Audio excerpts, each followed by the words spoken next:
Numbers chapter 11. But the people began complaining about their hardships to Adonai.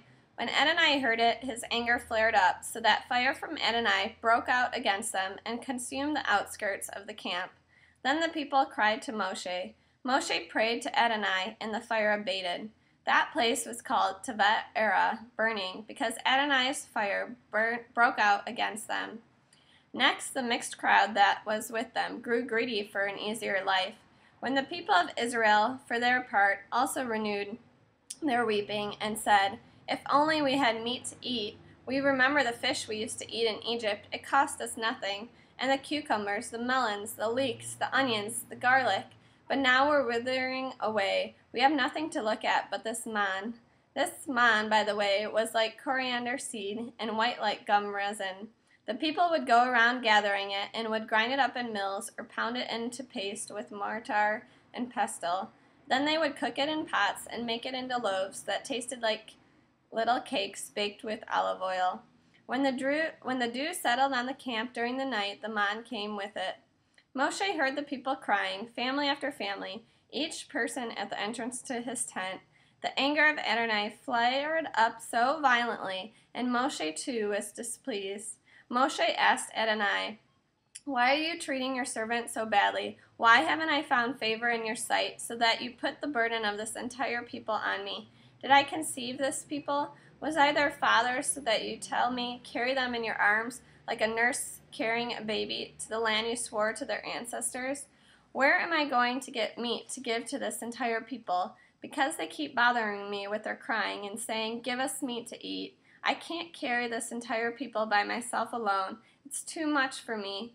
If you are going to treat me this way, then just kill me outright, please, if you have any mercy toward me, and don't let me go on being this miserable."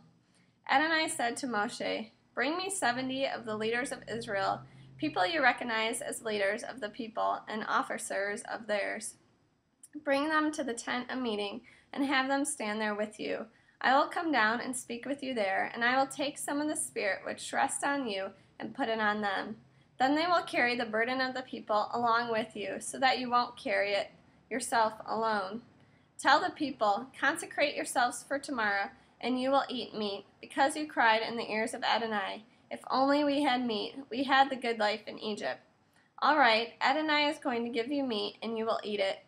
You won't eat it just 1 day or 2 days or 5 or 10 or 20 days, but a whole month, until it comes out of your nose and you hate it.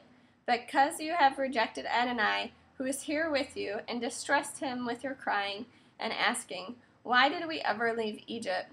But Moshe said, 'Here I am with 600,000 men on foot, and yet you say, I will give them meat to eat for a whole month. If whole flocks and herds were slaughtered for them, would it be enough? If all the fish in the sea were collected for them, would even that be enough?' Adonai answered Moshe, 'Has Adonai's arm grown short? Now you will see whether what I said will happen or not.' Moshe went out and told the people what Adonai had said. Then he collected 70 of the leaders of the people and placed them all around the tent. Adonai came down in the cloud, spoke to him, took some of the spirit that was on him, and put it on the 70 leaders. When the spirit came to rest on them, they prophesied. Then, but not afterwards. There were 2 men who stayed in the camp, one named Eldad and the other Medad, and the spirit came to rest on them. They were among those listed to go to the tent, but they hadn't done so, and they prophesied in the camp. A young man ran and told Moshe, "Eldad and Medad are prophesying in the camp." Yehoshua, the son of Nun, who from his youth up had been Moshe's assistant, answered, "My lord, Moshe, stop them." But Moshe replied, "Are you so zealous to protect me? I wish all of Adonai's people were prophets. I wish Adonai would put his spirit on all of them."